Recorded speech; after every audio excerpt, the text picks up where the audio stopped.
Hello and welcome everybody back to the Ask Dr. Zaino live show. This is episode 8 and I appreciate you being on here. We've already got a lot of people who are on the line watching. We have other docs that are coming in. But as you come in, let me just explain a little bit about what you're seeing.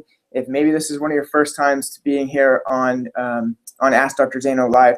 So if you look below this video that you're watching, you can see there's a list of social media platforms. Please like us, share us, plus us, pin us, all of that great stuff.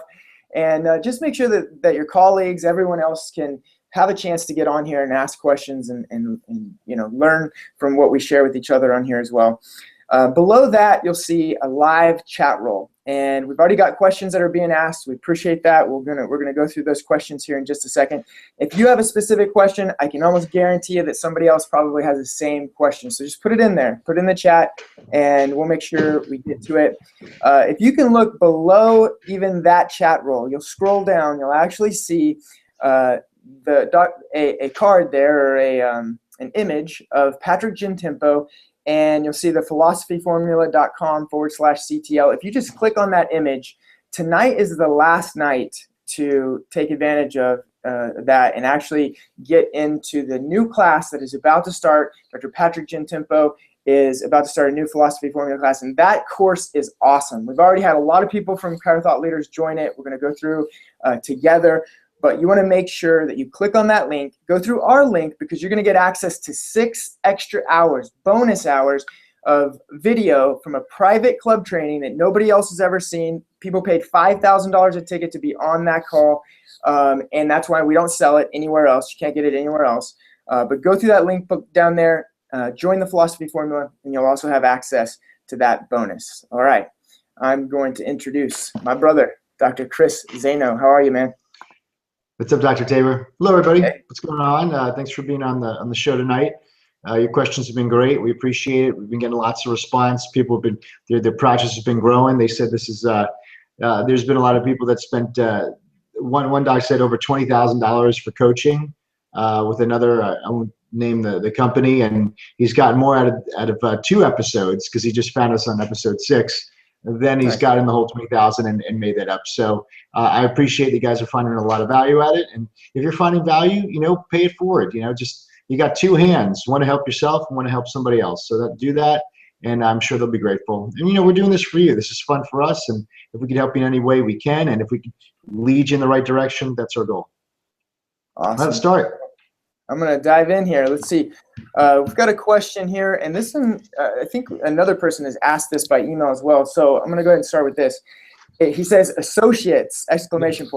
And we just filmed a video on this with the Zaino experience. So I have been interviewing over a year, and I'm still looking for the right one. I'm close to capacity right now, and I'm excited to mentor a doc and grow to the next level of service. That being said, it appears we have a real need for more docs. How do I attract great associates?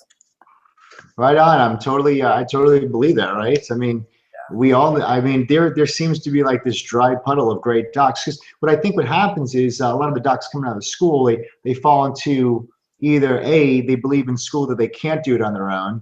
So they go and they try to associate, but at the same time, there's this weird entitlement thing, that they feel that because they have a DC, they need that life brings them gold, and it doesn't. 2, it just, I know, I feel the same way. But the thing is, it should feel like, I know you feel like you're trying to court a spouse sometimes, and it really should feel like that. You don't want a revolving door. I spoke to one doc, he's like, yeah, I got students coming in all the time, because I guess he's with like the Peak program or one of the programs, and so he goes, yeah, I could, if I don't like one, I just get rid of them, and then I bring a new one in. So it's kind of a revolving door. They're not staying really long term, and when they do get their credits, they want out there anyway. So he's not really holding them, but because his mentality is like, hey, they come and go, easy come, almost like Starbucks. There's a big turnaround. But I think for most of us, we don't want someone to turn around in 6 months to a year. We want someone there that's long-term, almost like family. So when you have that family, I could tell, Doc, that you have that family mentality, that you want to hire someone to grow with and to mentor. And also mentorship. Just think about that. you don't want to pour your heart into someone for a month or 2 months. Like, so mentorship, I see something like more of an apprenticeship. You want to take years. All the struggles you learn from, you want to teach them. So so it's long term. I think maybe a good thing to have, you have two options. You have one option where you're always courting for that long-term doc. They're great. I mean, this is something where, you'll pay them well. They're part of the family. That's always what we want, right? But then the second one is, always look for the high energy. Now, the high energy doc is the one who comes out of school, and what starts to happen is they're go-getters. They bring the level of energy. The mature doc is more consistent and calm, but the new doc out of school, they just get like a fireball energy. They're passionate. They run it. They may make some rookie mistakes, but they make up for with the energy and passion they could bring to your office. And if you do get one of those docs, I would start with an expectation, because that doc, chances are they're not going to stay very long, 6 months to a year. Because what happens is about 6 months to a year, because they came out of the school, they're going to say, you know what, I know how to do this on my own. Because you got to let them go out and do on their own. And what happens at that 6 months to a year, they start to resent you, thinking that they could do it, or there's that entitlement issue. So change your expectation, and when they come in, say, listen, I'm looking to mentor a doc for 6 months to a year, and let it be 6 months to a year. And in 6 months to a year from now, if they're like, listen, this is where I want to be, I want to stay, boom, and you keep them. Or in 6 months to a year, if you say, listen, we're good, it's time to move on, time to do your own thing and fly a little bit, then you could either A, help them start their own clinic, or B, just think, they got great training, you got a great doc with a lot of high energy, and I'm sure that, they earn their keep in your office. So I always have two things. I'm looking for high energy doc, that's a 6 months to 1 year, and then you're looking for your regular long-term doc. So I got the long-term. I feel I'm married. These are great, top-notch. But listen, we always had one top-notch doc, and then the in and out, the 6 months to a year. So that's the two I like. You're always courting for that long-term, forever doc, and then so in the meantime, you look for the 6 month to 1 year. Nice. Like Dr. Tabor just got a great doc, Dr. Evan. Yes, Right? absolutely. And that How long did it take you? It took you a while, actually. Right? And I'm still looking, for a maybe another one, or maybe a more full-time, but that was just something that worked out. I agree, it's hard to find a good associate, one that's going to be really good. And great question. So that was a great question and a great answer too. Okay, so one last one from email, then we'll go on to our live.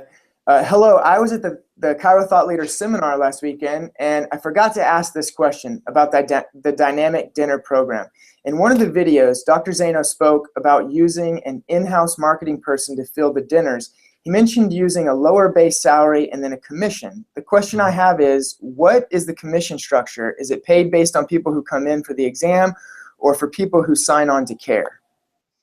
I would do both. I would do maybe I remember we worked with Roberto Monaco, and the way we got it was structured after exactly what Anthony Robbins does. So when Roberto worked for Anthony Robbins, they paid him like $1,000 a month, just enough to pay their apartment and some food, and they had literally everything else had to be production based, because it kept him hungry. So I wouldn't do on everybody that shows to the dinner. I would do if they hit 40 people at a dinner, they get a bonus, whatever that is. And then for each person that signs under care, I would give them another bonus, whatever that may be. I would definitely keep the bonuses, per person, 10, 20, 30, 40, $50. I mean, if, and make it worthwhile, where they could literally get 3,000, 4,000 a month or 5,000 a month. So make it a good bonus, because remember, it's okay to bonus that way, because the base salary is 1,000, right? That's uncomfortable. But you're paying them when they produce. So if 40 or 50 people show to your dinner, all right, good stuff. So maybe you'll give them, here's your bonus, $200. Out of those, maybe let's say you make 10 appointments. So out of those 10 appointments, 6 people become patients. Now you get paid, and then you take a little bit of what you got paid and you give it to them. $80 per person, $100 per person. And it doesn't matter if you paid them. If you paid them $200, because remember, they're not getting paid until you get paid. And so That's why I always would go with a base, and then low base, low uncomfortable base, high commission. Now I know Anthony Robbins, Roberta was telling me they get no base. It's all 100% production model. Mm. So, but the thing is, a producer will love that because a producer will make more money than if we just gave him a straight salary, right? So if I gave someone, here's 2,000 a month or 3,000 a month, a producer would be like, why don't you do this? Why don't you give me a base salary and give me, unlimited upside? So that marketer will love the unlimited upside, and that's how you know. That's how you'll attract that person who just wants security, just wants their paycheck. They're not going to answer the ad, but the person who's a producer say, what do you mean? So I could just keep on making more as I produce? They'll love that. Yeah, absolutely. Good answer. That's where Roberto would give the analogy. You give me $1, I'll give you 10. How many times do you want to do that, right? Yeah, forever. Yeah. So let's go to the live questions here. We got Dr. Zaino. Would you still do a group report, or I guess he means would you still do the masterpiece report with only one patient, or would you just do a separate individual report? No, you would do it. I'll tell you exactly what I do because I know the feeling. I don't like it. I don't like what I personally do. And it's got to be done. A report. Let's not even call it a group report. Let's call it the masterpiece report because the masterpiece report covers very specific things to train that patient up to be a lifetime member. So if I was to just take them back and say, hey, listen, guys, only one person showed tonight, do a quick 20-minute report of findings. See, the 20-minute, it's not going to encompass the vision. See, the bigger group, the bigger masterpiece, it's the vision, it's the mission, it's the bigness, right?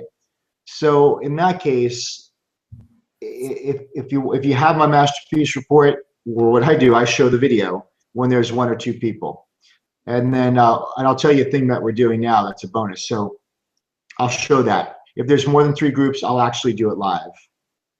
But you could do it. So basically, what I'm saying is, for the 1, for the 5, or for the 10 groups, they got to hear the entire thing. I think it's good because of the big picture of it. They understand why families. They hear the stories. All the things that are in there that destroy objections. A quick 20-minute one, you could probably get them to sign up, but they're like, why do I have to refer people? They don't get the bigness of it. Yeah. What I'm doing now is if I do show the video, because people get distracted, like remember, people always change. So in the video, I want them to pay attention. So what I'm doing now is I just wrote out, I watched the video, and when I'm live, I'll ask questions. So, this first bone in your neck needs to be up 31 degrees. See how many degrees? And everybody says 31. So all the things that I know that I test them with and make sure they're paying attention to follow me. Remember, it's like climbing up a ladder. They need to answer these questions for me to move on. Well, I wrote them out. There are about 21 questions that they have, so they could sit there when they're watching the video. They fill that out. I'm not making a man. We're testing it. They don't have to fill it out, but it's like it's there for them. So they see, oh, there's space, so they'll pay attention. Also, when they went back to the room, I used to have a nervous system chart. The nervous system charts? You guys seen the nervous? It's the nervous system chart. It has it's almost Merricky, right? So it's got the vertebrae, the nerve roots. These are the organs they innervate, and then here symptoms. It kind of shows. So I have that in a paper like this, and they mark off, or they circle all their symptoms because I'm trying to show them symptoms are from this root cause. So we're handing them that when they do the doctor's report. We used to hand it to them when they went to the room with the X-rays to see, well, here's my spine, my curves 10/43, my atlas is 2/31, I got phase 2 degeneration. So they used to get that in the room after the report. But now, because I want people to pay attention, because just like everybody else, I'll ask them, so what do you see? And they're like, straight, like they didn't get it. I'm like, what the hell? Did they not listen? So now if I give them hopefully you're fine, I give them their nervous system sheet, basically that has where their subluxations are, their neck curve, their atlas curve, and their phase of degeneration. So now they get that as soon as they walk in before the doctor's report and they sit down. So when they're sitting down, they're looking at a sheet and they may not understand it. It's like, what the hell are these numbers? But now when I go through the report, now I'm going to make that sheet real to them. So now when they go back there, instead of them seeing their X-rays to say, yeah, I got a problem, they're going to know, shit, I got a negative curve. I'm phase 2 degeneration. he's talking about phase 2. That's me. I've got phase 2. So they're going to realize in the report how much. So when they go see the X-rays, all the X-ray doing is validating it. So we're trying that out now. So that all comes to this. If there's one person, right, Tabor, so if there's one person, masterpiece report. If you don't want to do it, for one, then show the video, but give them something. Give them, fill in the blanks. Number 3, cause of death. Number 2, cause of death. Number 1, cause of death. What is subluxation? It's just something that they could file. So they're like, they got to be engaged. And if you do it live or in the video, I would give them some type of nervous system sheet with their numbers on it, or their subscan, whatever you want to do. So I want them to look at something, and it's okay that they don't understand it. And then when you go through the report, they're going to be paying more attention, because they're going to be like, oh, he's talking about that number. Well, I'm a 10. And they're like, oh, it's got to be 31. Oh, I'm the 10 over. He's talking to me. Yeah. Because I used to talk about their symptoms, stories with these people who have the same symptoms, and bring it back to the spine. But here I want them to see that the subluxation is causing the nerve interference, causing the fire alarms going off. So it just keeping them more engaged. So I think that was a good all-around question. Yes, they need to hear the bigness, because I'll tell you, we've done it. All right, there's only one person. Do a what? A quick one. And we did a quick one, and we would get, they'd sign up, but they were never really a good person. Why do I got to bring my husband in? Why do I got to bring my kids in? Why do I have to? They were just not your lifetime member. Remember, the end result is not the sign up. The end result is someone who understands and gets the big mission, and they become a disciple of your office for a lifetime patient. So try those out. I think you'll really benefit. Yeah, Tabor, I didn't tell you that. We just put that in this week. I was going to say, man, that's awesome. And what a good idea. I'm looking forward to seeing how that works out. Right, so when you're talking, they're not like, yeah, I think it's and great. they go in there and they're like, well, I don't know, what was it? Because they don't know, what's the curve got to be? I don't know. Right. I didn't think, because they didn't think it pertained to them. But there's like, oh, we're talking about the curve, and you see on your sheet, and they're like, yeah, and then so this, and they're like, and so they're like, oh, I got to, they realized, crap, I got a problem. And now they're more attentive because they want to know how to fix it. So we're always creating, I'm trying to surpass technology for their attention, Yeah. on Snapchat and all this other stuff that takes people's attention away. Yeah, exactly.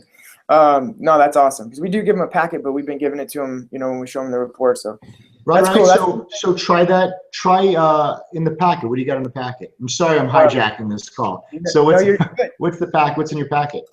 It is we do copies of their X-rays, a normal compared to theirs, and we put each one of their X-rays we take in the packet, so they can take it home and show it to anybody they need to.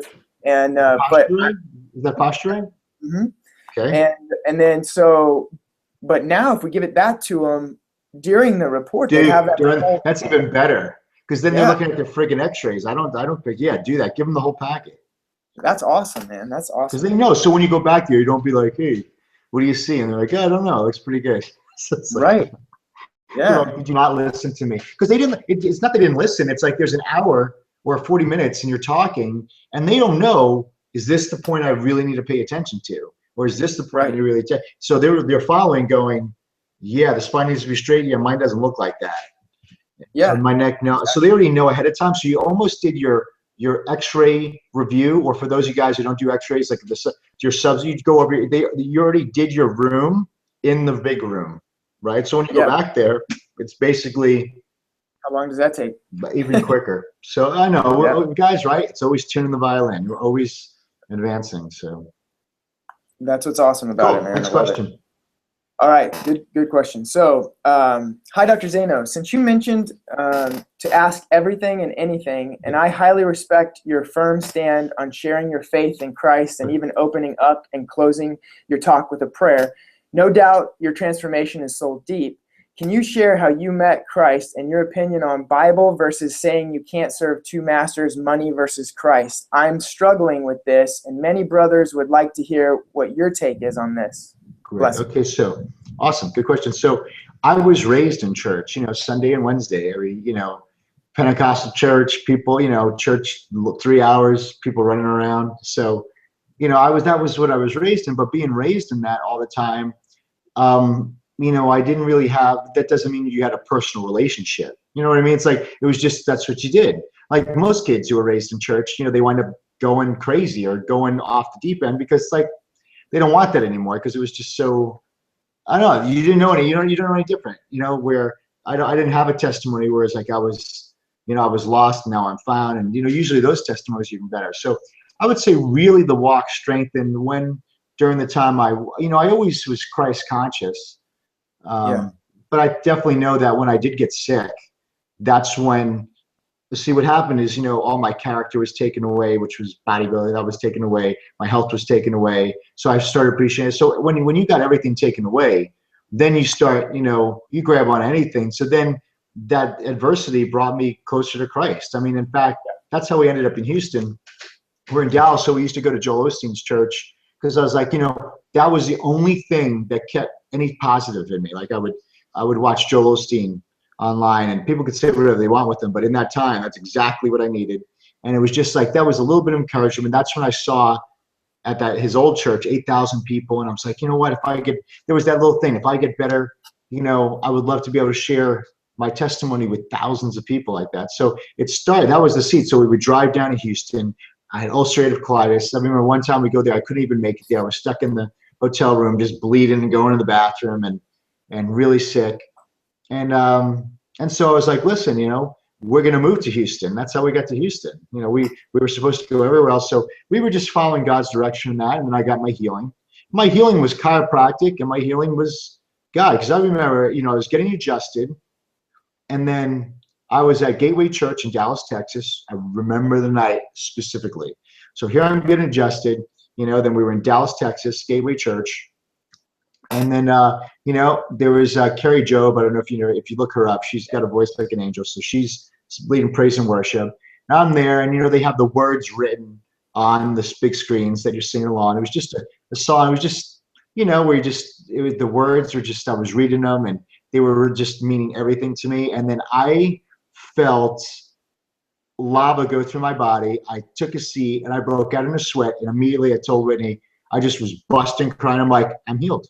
And that was it. Like I'm telling you, I was healed, and I never had a bowel problem again. I mean, that's how it was. Like, that was a defining moment of it. So it was, I think I was doing my part. I was putting action behind all the prayers. We're getting the nervous system adjusted, and man, that was a very specific turning point where it was like I knew I'm healed. And I went to the next day. I was like, yeah, I'm healed, and the colonoscopy confirmed it. Like 3 days later, I was just like.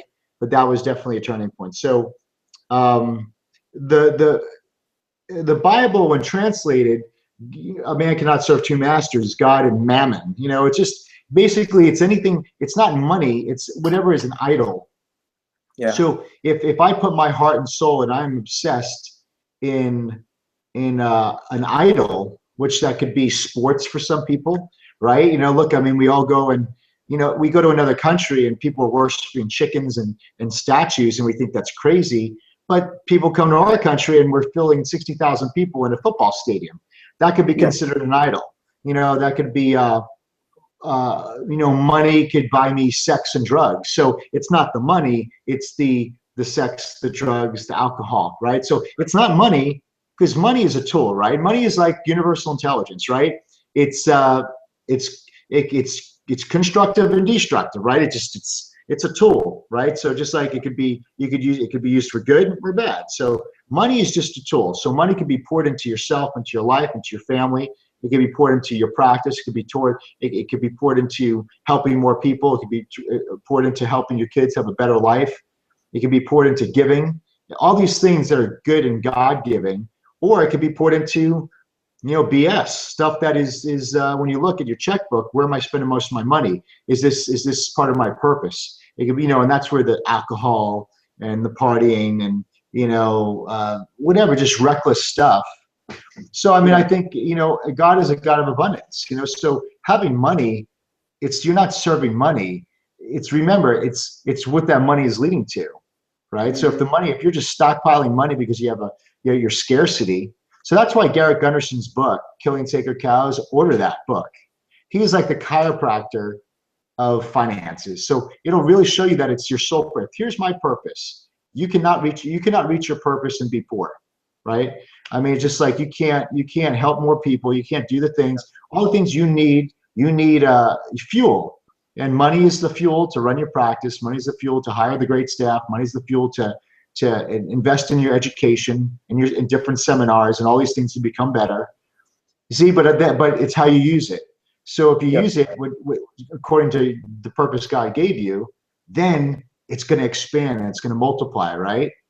But if you use it for just destructive stuff, where I'm going to buy, you know, a massager table just to make extra money, you know what I mean? Like, see, so if money is the end result, you know, if you're looking at that, because then it's really like, so let's say if money was the end result and people are working for money, whether they get 10 million or $100 million will always be empty, because money can never be the ends. It's not the ends. You know, it's something that gets you something. So wherever that money is leading to, that if that becomes the idol, then that could cause a problem. So if you know, if idolatry is anything that you're putting over God, that's basically, you know, or your purpose that He gave you. That's the way I would see idolatry. And I think we all have idolatries in our life. You know, Facebook, and you know, all these things that we spend our time or money or effort in. You know, I think it's something that you self-retrospect and you try to guard yourself from. But then again, you know, don't worry about it. I mean, none of us are perfect. We all sin, and Christ came and forgave us for that. And we just, you know, that's why, you know, I mean, hey, listen, you're not going to be perfect, but I'll tell you right now, thinking that you got to be a martyr and be poor and in poverty, that is a religious dogma. That's religion, and religion doesn't do anybody any good. Wars are caused by religion. So if you actually just read, I tell people, read the red. You know, read what Christ says, and there you go. Yes, He says, but it wasn't money. It was mammon, which was like an idol. So you can't serve two masters. So who's your master? You know, are you going to use your money to do the purpose that you're put on this planet to do, or are you going to? Or is drugs going to master you, or is pornography going to master you? Is gambling going to master you? You see how those things? That's what it's referring to. Absolutely, man. That's a great question, and well done answering that too. And thanks for sharing that story. Yeah. And I agree. I see it where, you know, your relationship with God is something you always fall back on. Like you said, when you go through adversity, that's the foundation. And then when you started doing your purpose because you were doing what God wanted you to do, then money just follows value, and you were just kept providing more and more value. So. Yeah. I mean, we give back, we tithe 10% of our gross. And when I say we're tithing 10% of our gross, I don't want to sound like, oh, that's a formula for success, right? Like, I'm not paying off God like He's the mob, you know, just like we feel that, you know, we're going to give 10% out of our net, out of our gross. And we've always done that. So that's our giving back. And that's just what He and I had decided to do. But I can't tell anybody that, oh, you got to, you know, just do whatever you feel is on your heart, you know? Yeah, absolutely. Well, very good. Good question. Thanks for asking that. We'll move on to the next one. Are there any external marketing companies that you would recommend to help set up talks or do mailings? You could try them out. We tried a couple companies that would set up like a lunch and learn, and you know, we would have to pay for Jason's Deli, and it was like a stress talk or something like that. But they just, I don't know, and you know, they would get paid if it was set up. You would pay them for setting them up, and I don't know, it never worked out the way we wanted to. They were okay, but nothing beat, you know, I just always went back to the leads we got in our office. You know, do you know about Tabor? You know, there's those companies that do that, right?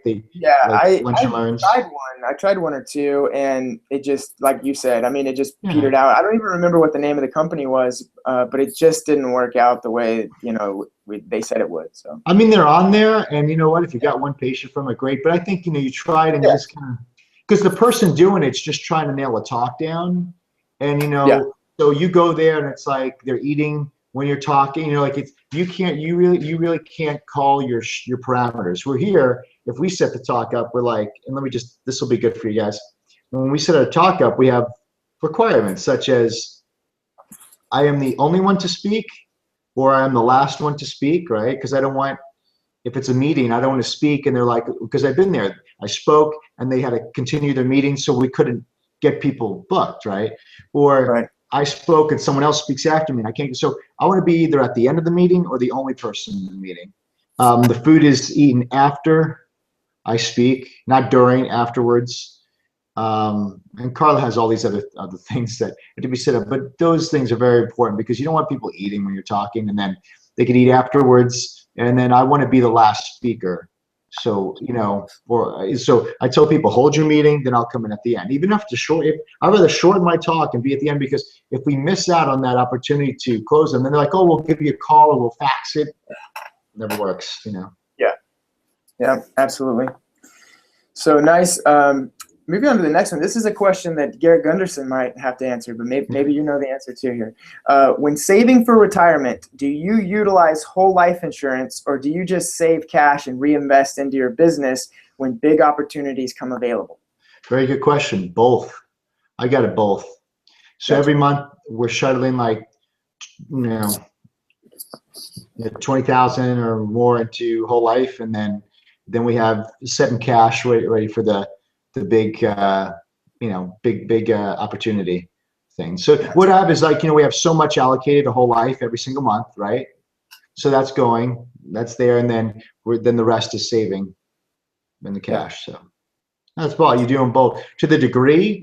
Garrett's guy, who we do whole life with. If you just contact the Wealth Factory, It's like Mike something. Michael Isom, he does that for us. So we see the whole thing with Garrett is, when you team up with Wealth Factory, you have as a credit network. So just like we have Cairo Thought Leaders, so you know, it's like, oh, you want to learn how to speak, you know, speaking better, and oh, there's Roberto and Fred's. So it's like there's an expert in every field. But the cool thing is, although I don't have to get a separate account and a separate whole, like it's like everybody is working on my single individual case, Whitney and I. So everybody knows what everybody else is doing. Because a lot of times if you go on your own, I'm like, I'm going to get this, I'm going to get this. So a lot of things might cross path or interfere, but you got this whole team helping you. That's what he calls his accredited network. So I mean, it's great. So we got all our insurances done, protection first. That's was a big thing. So they protect you and your house and your family and all these things from you know, bad people, right? It's trying to do, because you know you're high profile, being a doctor. So when you're protected, now they start doing stuff like that and getting you really solid and building what they, you know, like, you know, building wealth. That's basically what that is. You know? Right on. And it's a whole lot. Like I could take it out anytime I want. So it's I would say it's like it's always used as another bank, almost like another bank account. I mean, I could take it out. Yeah. It's not like it's stuck there.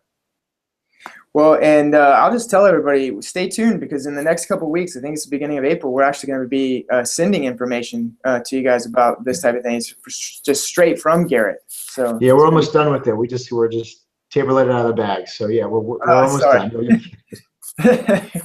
want it right for you guys. That's why, because I know it's a question that, you know, I mean, like again, I'm like, hey, I'm very like, just tell me what I can do, and Whitney takes it over. So if you're not the one that wants to do that, make sure your spouse or significant other or whoever will be doing that.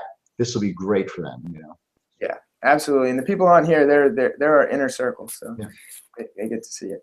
All right, so we got one more, one I actually missed up here, which I think is a good question. It's a short one, but it says, how do you keep the staff on task when promoting the dinner? Because I know that sometimes that can really slump, and energy can go down there. So. Yep. Less the better. So my staff that works on the dinners can be Carla, who's our office manager, and boom, she's the. We used to have more. We used to have a couple people. I was like, well, if one is good, three will be better. But then it's like everybody performed at 1/3 of their task. It was crazy. So we said, Carla, you got full responsibility, so it all rides on her. So the little bit of, you know what keeps someone on task? A little bit of pressure. Knowing that, hey, if no one shows up, it's all on me, right? And so we had a dinner Monday night, and we had, you know, we had 16 people there, 16. And so I remember why. This is what I did, and I'm glad you asked this. And you know, I'm totally transparent. I'll tell you what's going on. So I go, so you know, I'm not bullshitting here. So I go to the dinner, I pull in, and I don't know if you could see it. And I take this picture of the parking lot with like 5 cars in it, and I send it to my wife. So this is what I go through in my mind. I pull in, there's 1, 2, 3, 4, there's 6 cars. I automatically take a picture. You know what that is? That's the WTF. That's where she's like, what the heck's going on here? So I sent it to Whitney, and she's like, what? And I walk in, I walk into place, and there's Carla. And so, but real, I'm calm, and I'm like, it goes, so what's your thoughts? And, and then she spills her excuses, and the excuses were, we are training a new front desk girl. And I let her just get the excuse out of the way, this and this and this and that, whatever. But excuses, it's end result, right? So I mean, we're graceful because I'm not going to fire Carl over that. But 16 people, that's not cool. I mean, we had 50, 60, and then so what happened here? It wasn't the people, it wasn't the place. But we went in there and you just make the best of it. So, and out of the 16, there was, I think, 8 or 9 patients, which is great. So I'm going to refocus. So I kind of went in there and it was like a really familiar. So I had my people there, and then just we kind of set them a little bit closer. It was a $400 dinner, and I ripped it. I got to, I got to have fun. So with the dinner, I kind of went off my usual dinner.